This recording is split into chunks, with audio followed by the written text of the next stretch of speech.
Hi, my name is Jazz and welcome to the Listening Lounge. Today we are joined by Lena Batra, who is a deaf awareness consultant and hearing therapist. We are talking about her journey with hearing loss, as well as the Prompt 5 foundation course she has developed for music rehabilitation for helping clients with hearing loss.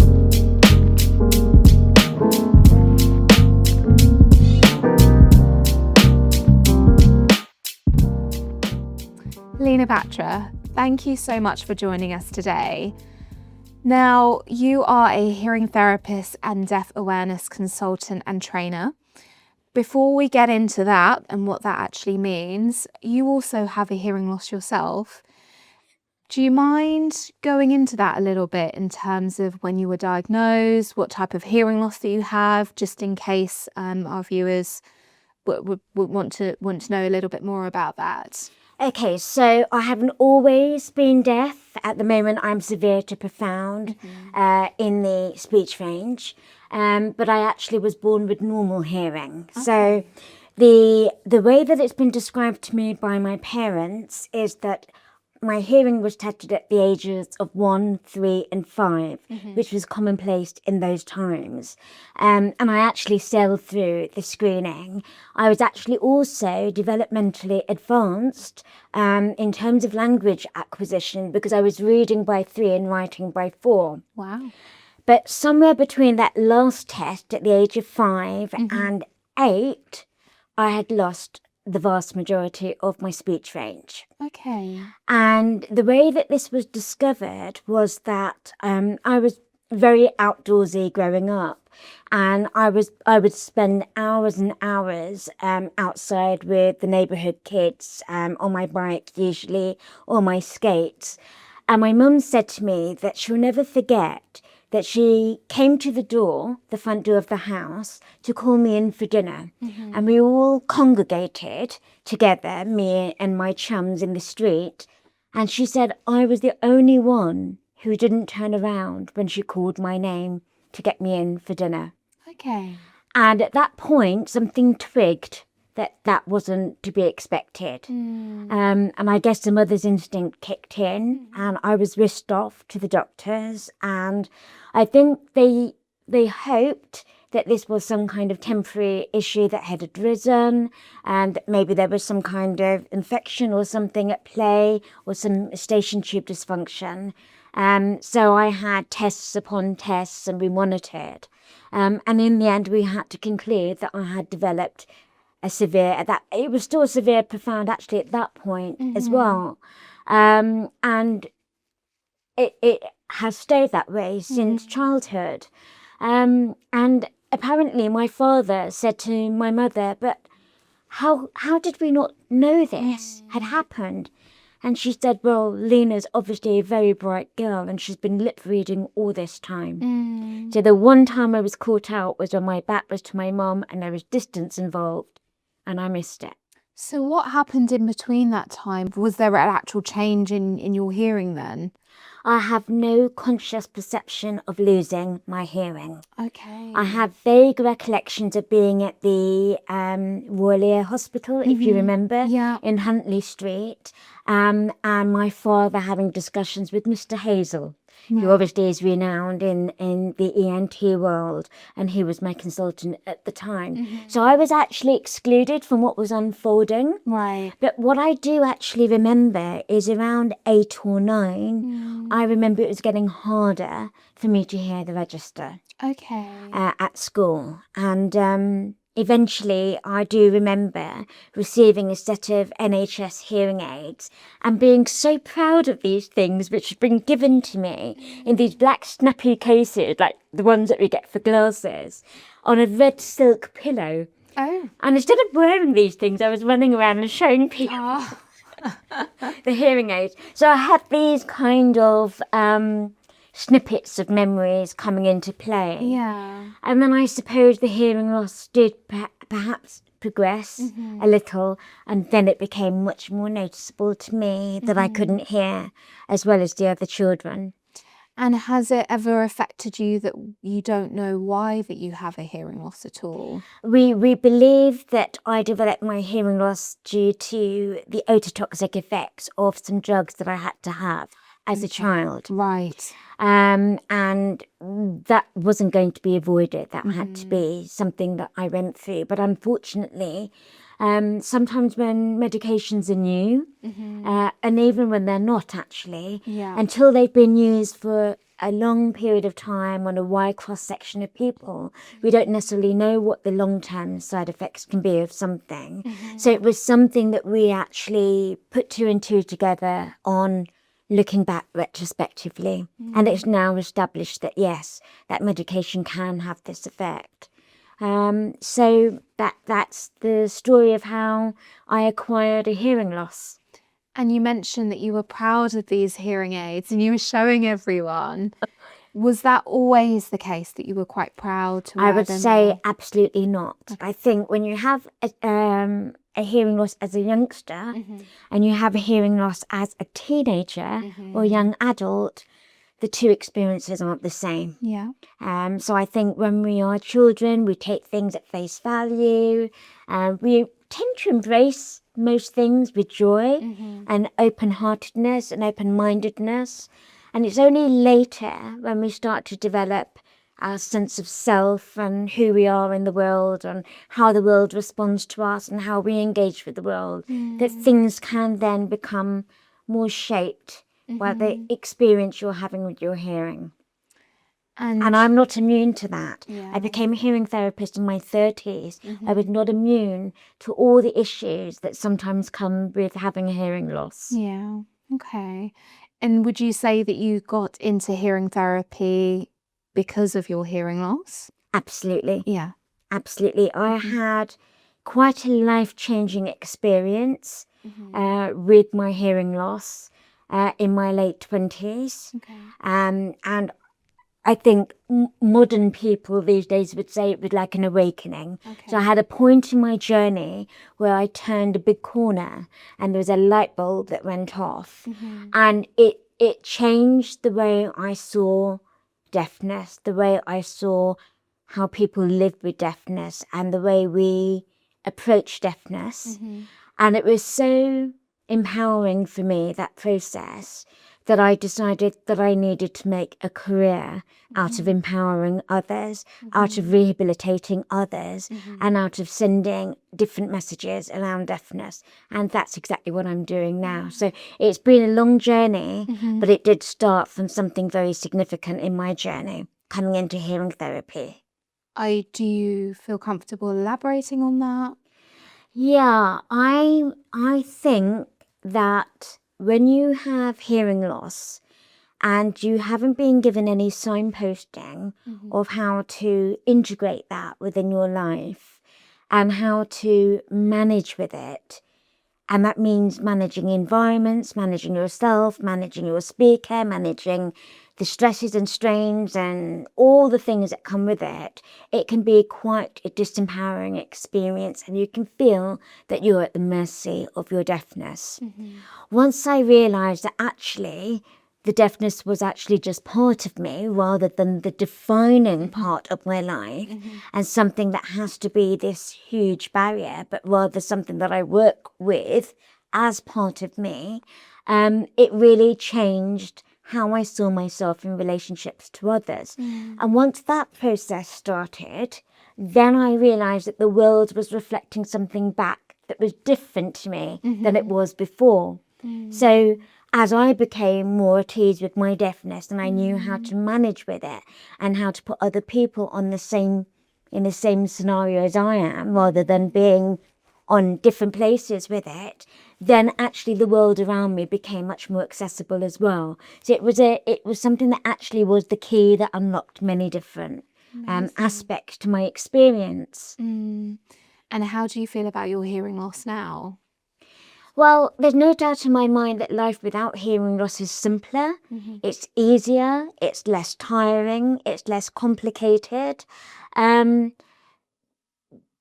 But if I didn't have my hearing loss, I wouldn't be doing what I'm doing now. And I'm I'm quite proud of what I'm doing now. Yeah. So I have to say that my deafness is all part of my existence and my approach to life and the work that I'm doing. So it's much easier now to embrace than it was when it was something very, very difficult for me to navigate. And can you elaborate in terms of you're a hearing therapist and a deaf awareness consultant and trainer?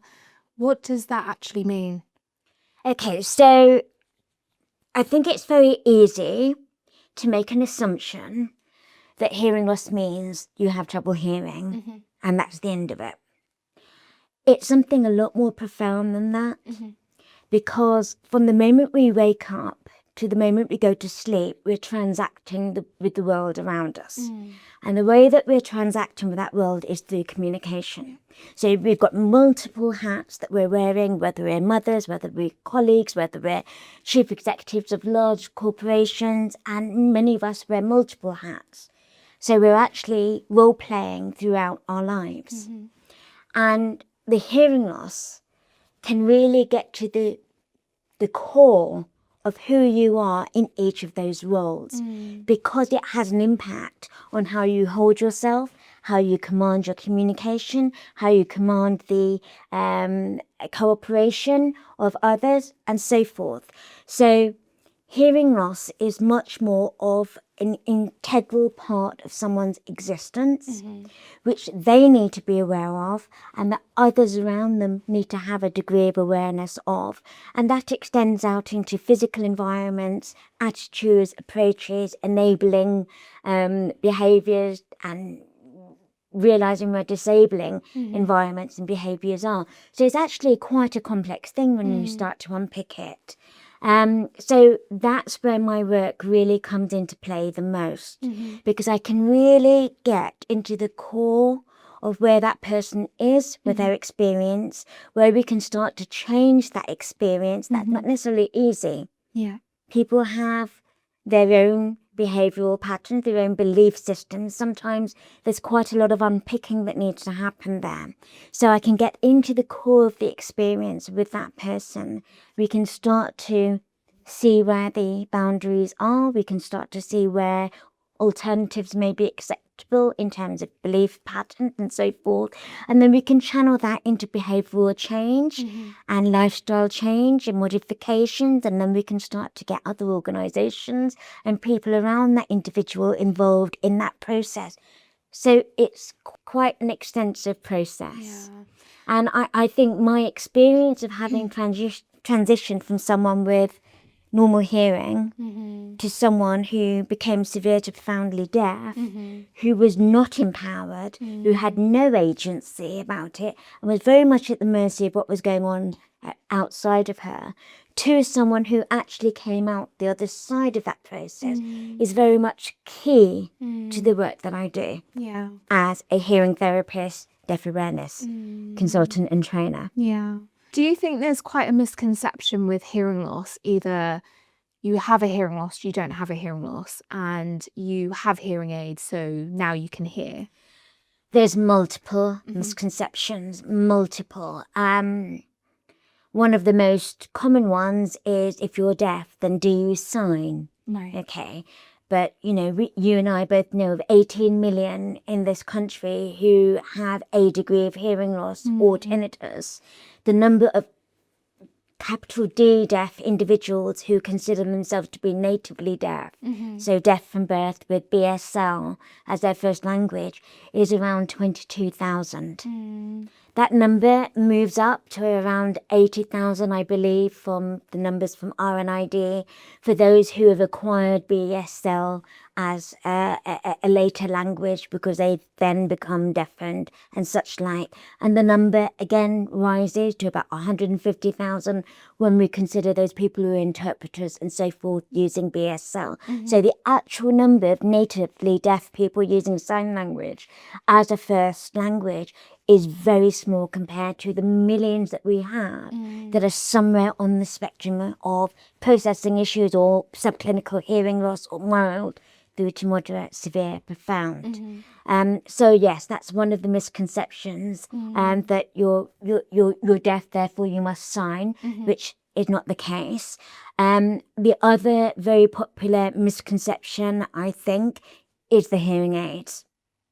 So, as you and I both know, Jazz, what hearing aids are doing is they're trying to bring in as much useful information to the cochlea to enable the brain to do the job of the hearing or the listening, if you like,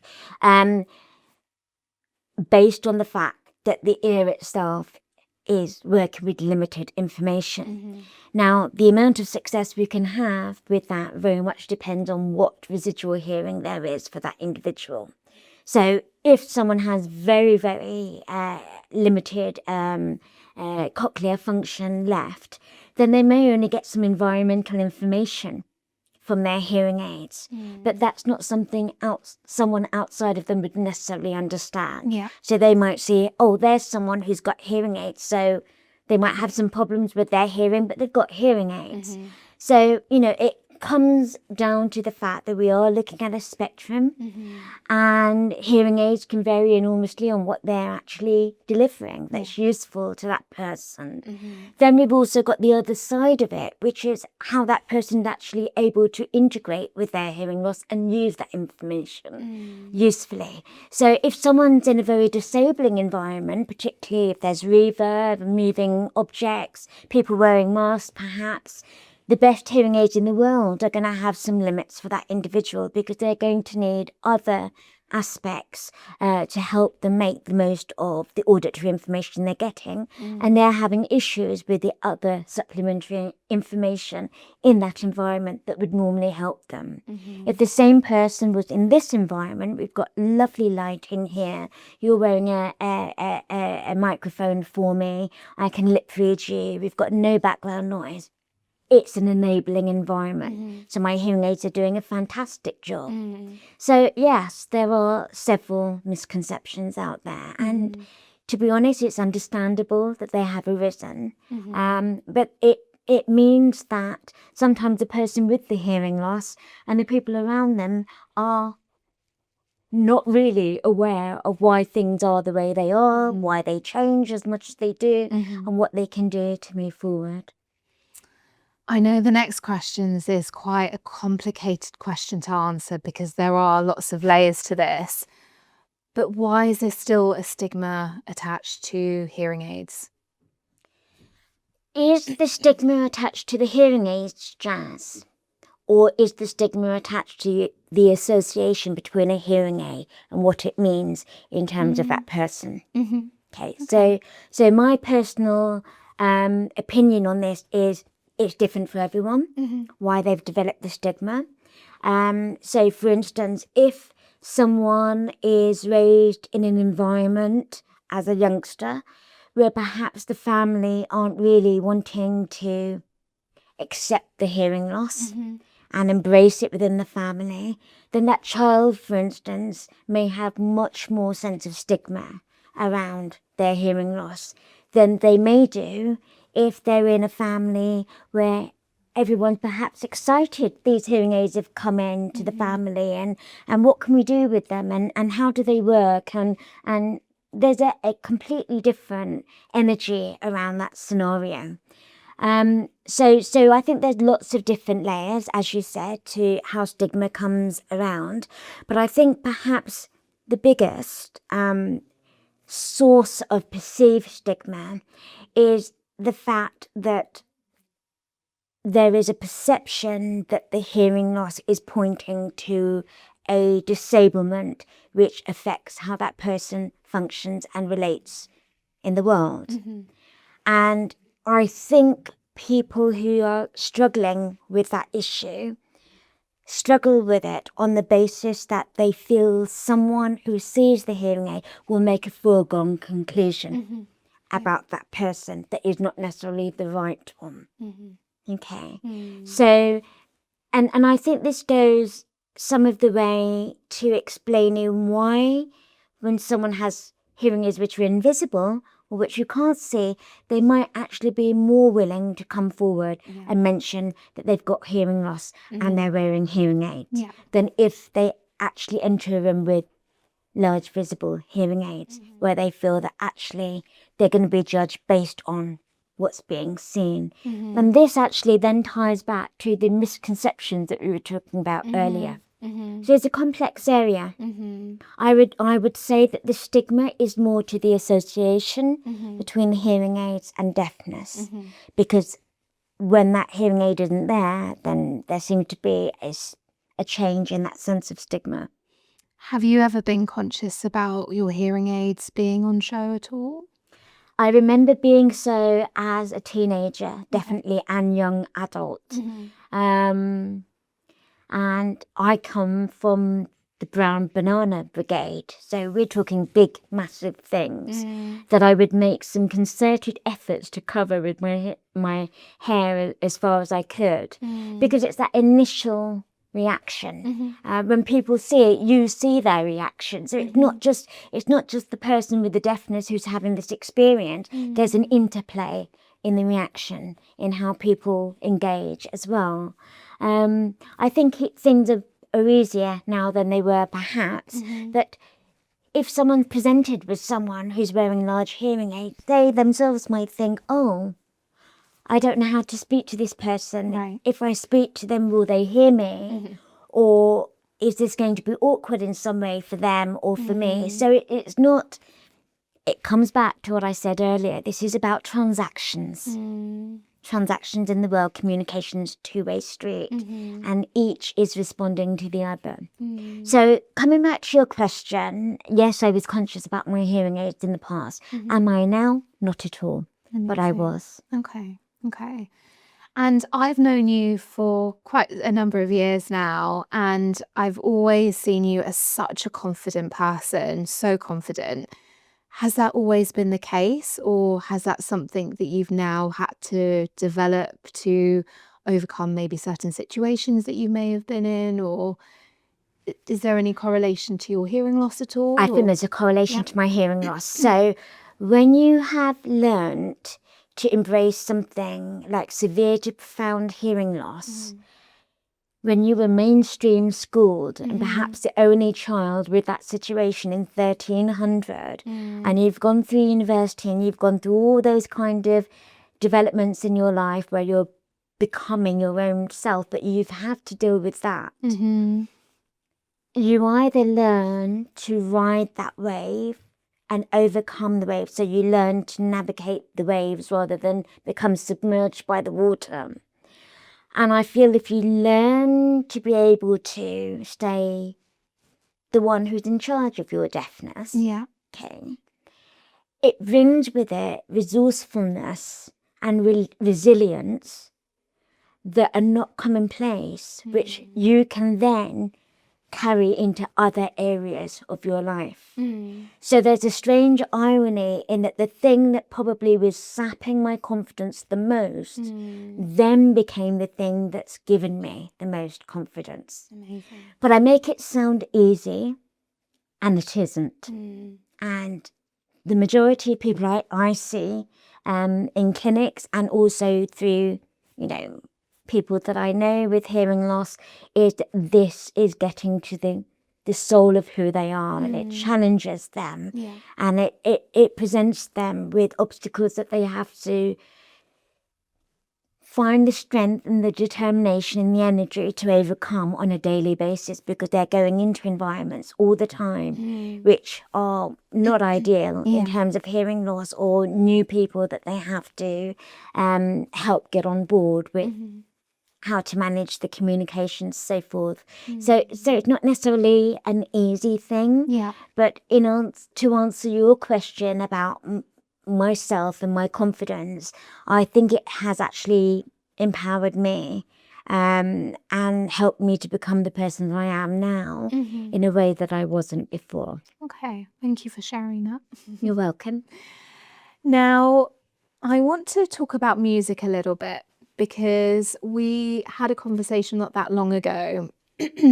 You have created a program, and which we'll talk about in a little bit, but it got me thinking, even though I am an audiologist, I probably do take music for granted.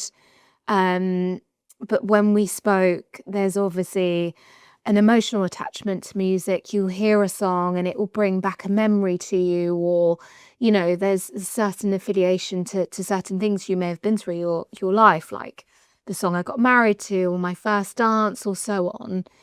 And it really got me thinking that, you know, that music is such an important part of life. Do you want to just talk a little bit about music and what it means to you, and especially with having a hearing loss? Yeah, I mean, I think music is something that many people take for granted, but it's actually shaping the fabric of our lives all the time. And you've just put it so nicely yourself. You know, we're talking about funerals and weddings and engagements and parties and all of these extremely emotional settings where music is brought in to honor memories or to create memories and shape experiences. Is a hugely emotive medium. And in that regard, I put it separate to speech. So speech is very good for transacting, okay, but music shapes experiences that we have. It shapes our emotions, it shapes our energy, our state of being in any one moment. And it's also hugely instrumental when it comes to facilitating social connectedness and unity with others. So, you know, there's evidence to suggest that music was how the human beings before speech were connecting with each other. They were coming together as families and tribes, and there's evidence of, you know, very rudimentary instruments that were made. So it is a wonderful medium for facilitating emotional, physiological change, and it's extremely important in terms of social, cultural conditioning in society. So, you know, if you go to church, or if you go to a synagogue, or if you go to any other place of worship, music will be part of how people are coming together in those scenarios. And just this weekend, actually, I was at a birthday party for someone who's turned 60. And 4 generations of that family came together on the dance floor to do the candy dance. I don't know if you remember the candy dance. And I'm stood there and I'm thinking, this is just such a wonderful example how music facilitates synchronized movement and synchronized emotions and memories between members, 4 generations of a family together. Now think about that scenario and think about maybe an 8-year-old or a 9-year-old who can't hear that music. So in audiology, I think we very much think about, you know, what people are missing out on with the speech. And we don't necessarily think about what they're missing out on if they can't access the music. So all of those things, like the celebration I've just mentioned, the places of worship, the ceremonies and celebrations that we have to mark important events, such as weddings and funerals and so forth, people with hearing loss are at danger of being isolated from those very important events that bring people together. And of course, there's brain benefits and emotional benefits that come from these experiences. So there's a whole slurry of things that are lost when we're not able to access music properly. So in terms of, so that's looking at that subject a bit more objectively. In terms of my own experience, very, very unique, because my mother is actually a classically trained Indian musician. So I came from effectively a musical background, and I loved music so much. I had my earliest experience of musical chills at around the age of 3 or 4, and I know it was that age because I know where I was and what I was doing at the time and the song that was playing. And I happened to be watching my mum putting her makeup on as she was getting ready for work, and the song was playing. So it was, as well as the speech, the reading and the writing, music was there at a very, very young age and has shaped a lot of my auditory experiences. And what's interesting is that when the hearing loss started, the music engagement didn't change in any way.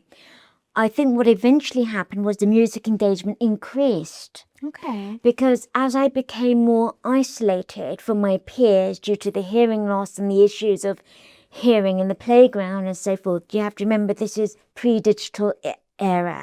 So it was much harder then to hear in noise.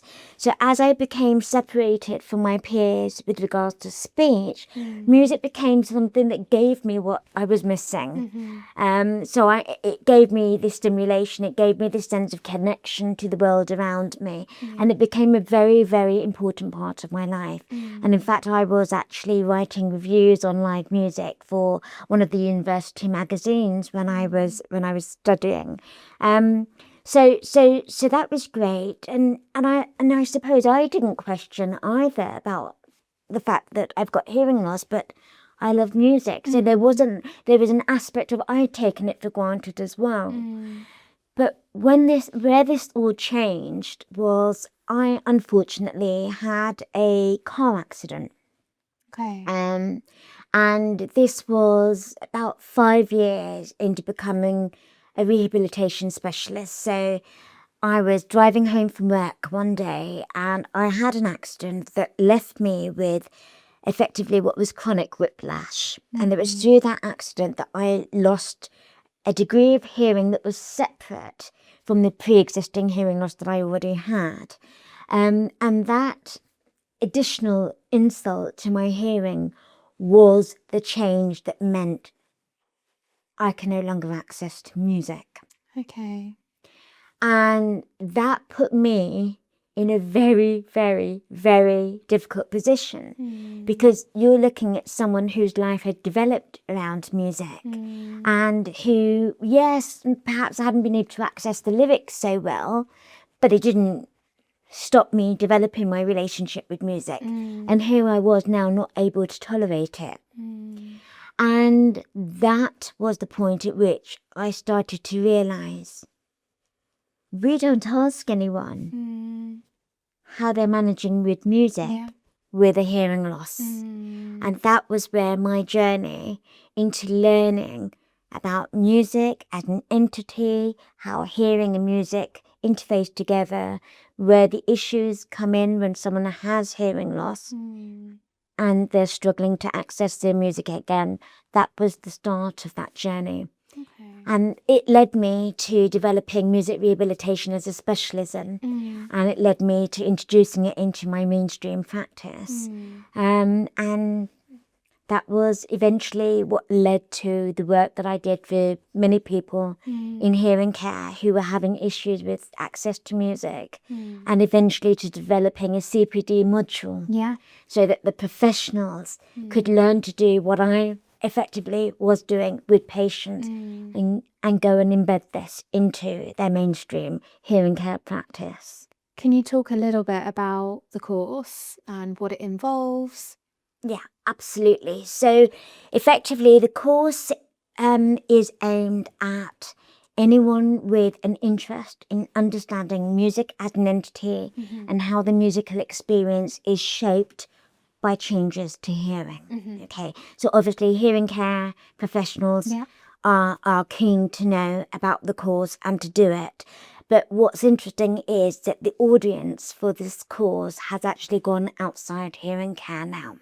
So we actually, the course is called POM5 Foundation Course, and we actually have POM5 practitioners who are now qualified teachers of the deaf. So effectively, what this module does, it's a standalone, remotely accessed module that anyone can do from the comfort of their own home, and it's self-conducted. So it's video-based tutorials with demonstrations, interviews, tools, worksheets, many resources built in.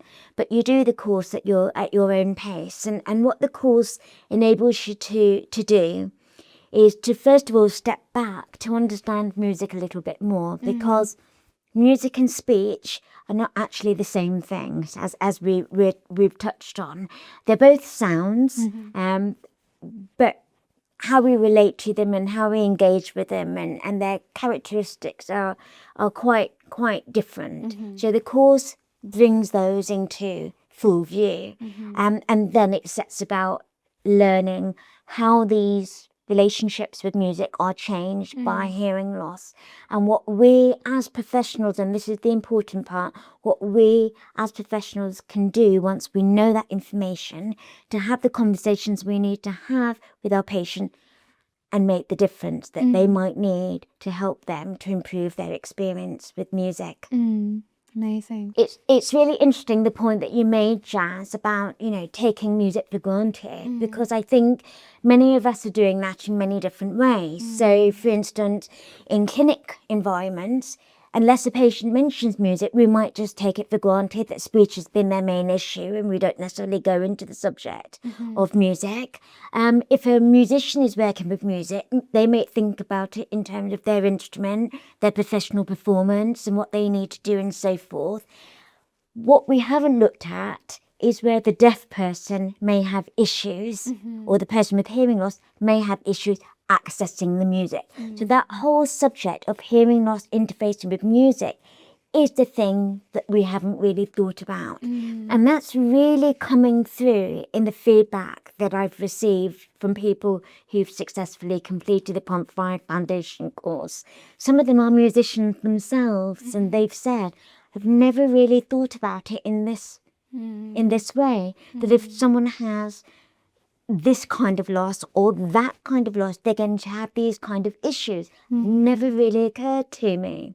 And likewise, I've had individuals who are deaf, musicians themselves, who found the course has enabled them to learn how to improve their access to music. So, yeah, this course is something that sheds light into areas of the experience of deafness music that we haven't necessarily considered or thought of before now. And how is your relationship with music now since the car crash? Well, what's really interesting, Jazz, from this is that when I lost my access to music, I was having repeated tests and I was being told that there was nothing that could be done to help me. That was the point at which I realised that we reached this point sometimes in the hearing care journey where we have an issue with music and the journey seems to stop there. But for me personally, it was a painful junction point because it was effectively a case of leave music behind when it was something of so much importance to me in terms of my existence, or see what I could do to help myself when there was no help being offered. So I was a rehabilitation specialist at that point, and I decided I would see what I could do to help myself. And it took a few years, and I had to do a deep dive and learn as much as I could about this subject. And what's interesting is I didn't just rehabilitate my music perception, but my music perception became better than it had been even before the car accident. Oh, wow. And that was what inspired me to go and start having conversations in the clinic environment about, with people who are in front of me about if they're still listening to music. And if they're not listening to music, when did they stop listening to music? And why did they stop listening to music? And those are really important conversations to have because patients will sometimes detach from music at a subconscious level without being aware that they're actually doing it. And so unless you ask them, you don't find out that actually they stopped listening to music about 5 or 10 years ago, and actually it's because it doesn't sound the way it used to. Those are conversations which are really illuminating, and these are the ones which are showing us that that person is missing out on the wealth of benefits that music can bring them, but they've just accepted that there's nothing that can be done. In the same way that I had that point in my journey where I might have to accept music doesn't sound great, I don't like to go towards it, it's very triggering for me to hear it, and see how different it is to how it was. No one wants to put themselves through the fire. So yes, it's hugely improved over what it was. Great. So we touched a little bit about the technology of hearing aids that you used to have, the beta bananas, the larger devices that you used to have. And now I'm sat here with something called a Connect clip to help you hear what I'm saying a lot better. Can you talk about your journey with hearing loss and technology and how it's improved over time for you? The defining point in my journey was the digital era. Right.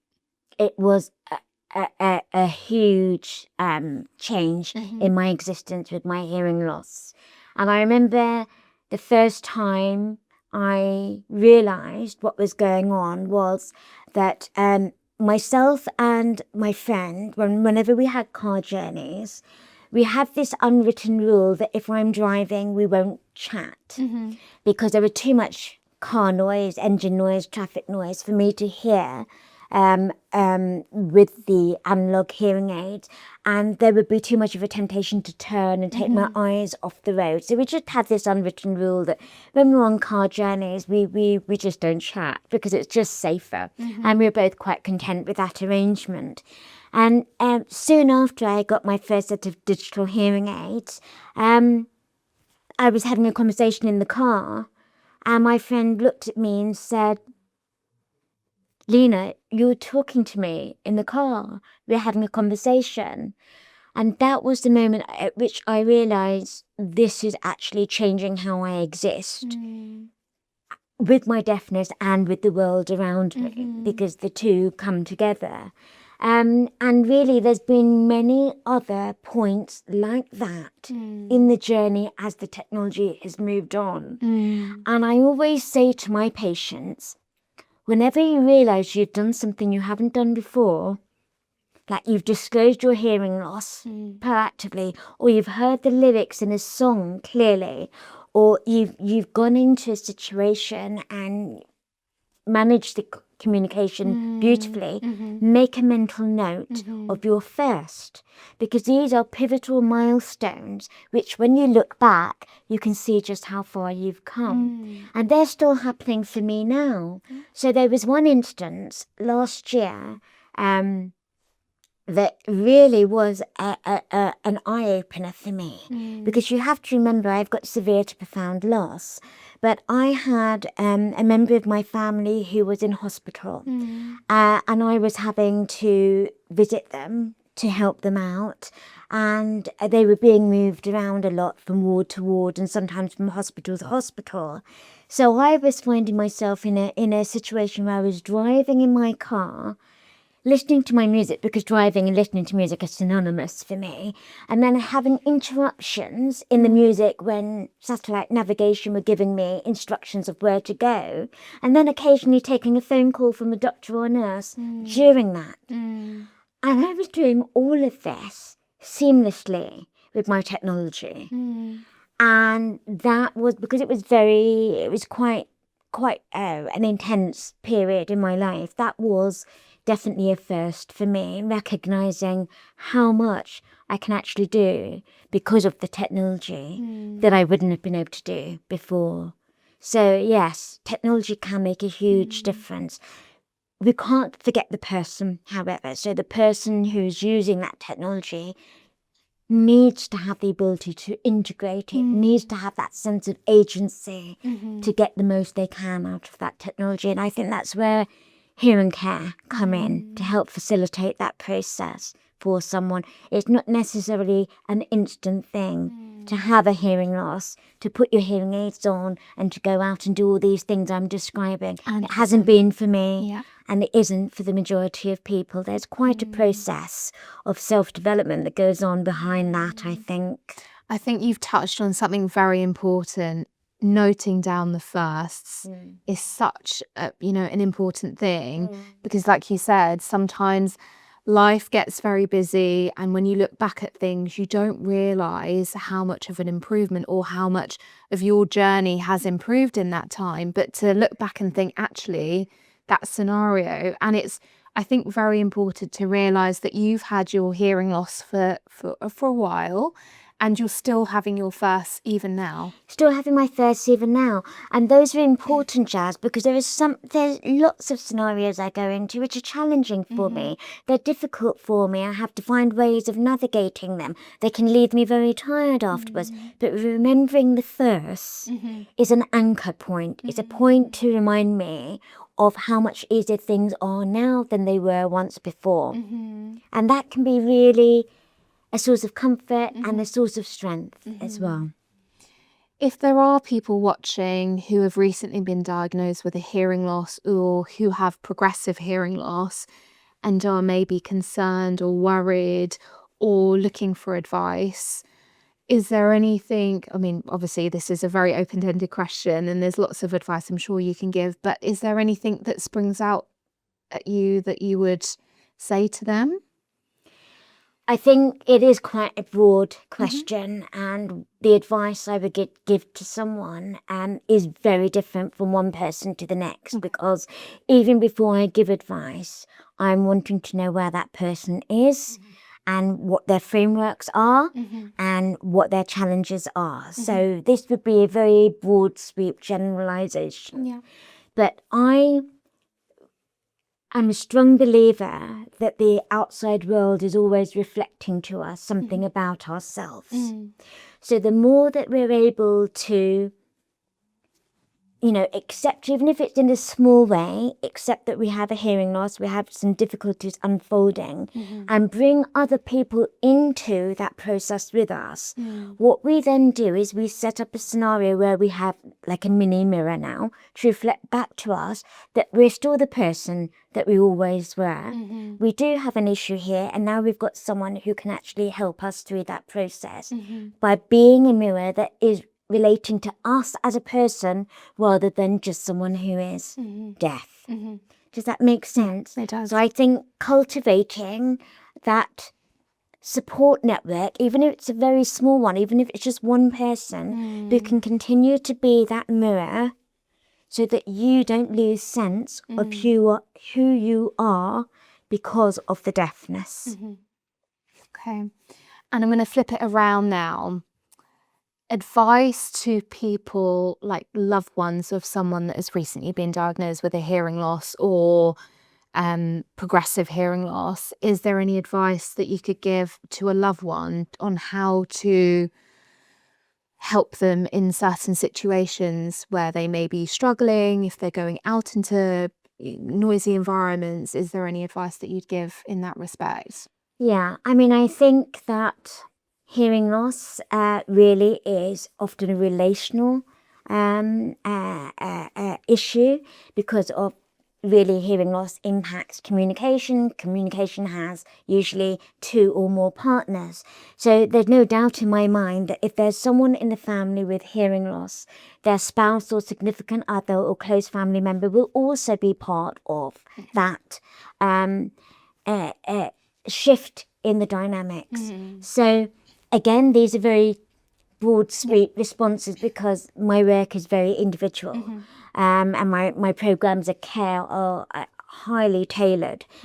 But I would want to facilitate discussions between the 2 partners to find out what they are finding is easy between them and what they're finding is less easy between them, and to try and work out how they can smooth the communication process first in the home.